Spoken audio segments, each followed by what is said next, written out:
today you join me in something pretty special, a Jaguar XKR.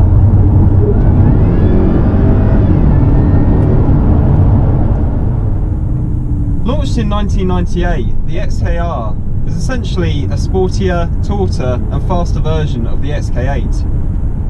The XK8's 4.2 litre V8 became supercharged in the XKR, so in later versions like this one, it's actually pumping out 400 brake horsepower.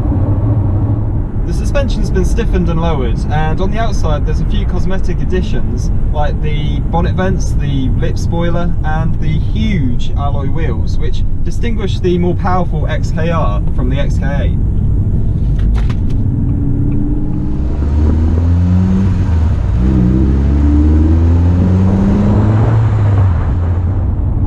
There's 400 foot-pounds of torque available from 1,200 RPM, and that really makes overtaking really easy and therefore quite safe.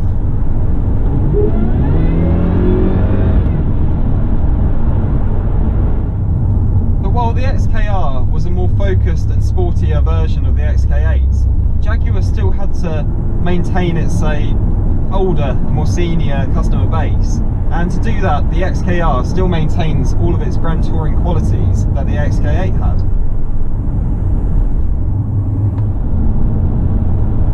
During development of the XKR, Jaguar worked tirelessly to make sure that the supercharger could be heard inside the cabin, but not be too intrusive. And this sort of speaks volumes about the XKR's character, because you put your foot down and you get the sense that there's just so much power at your disposal.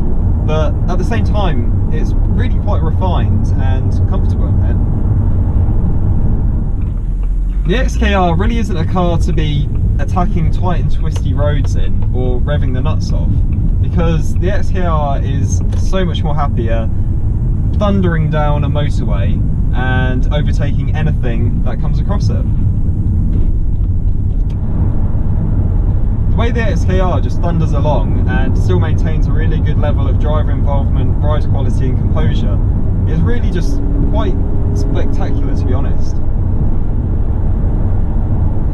The 4.2 litre supercharged V8 is quite thirsty, as you'd expect, and I'm not sure what MPG I'm getting, but I can tell you that this is probably going to need another trip to the petrol station quite shortly. I just want to quickly touch on the interior of the XKR, because it is quite cramped in here and the visibility isn't great, but there's a lot of wood and a lot of leather and it's really comfortable, as you'd expect. So yeah, the interior is sort of as you'd expect from a late 90s car.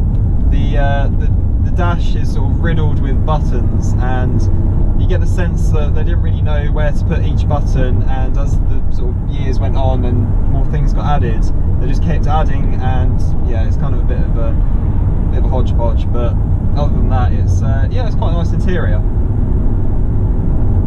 As I said earlier, the XKR cost nearly £70,000 when it came out, but now you can pick one up for actually a tenth of that price, and that really does sound like quite a big bargain, because considering the amount of power, performance and refinement that you get, the XKR is starting to look like quite a bargain. And if you want one, then this one here is actually for sale.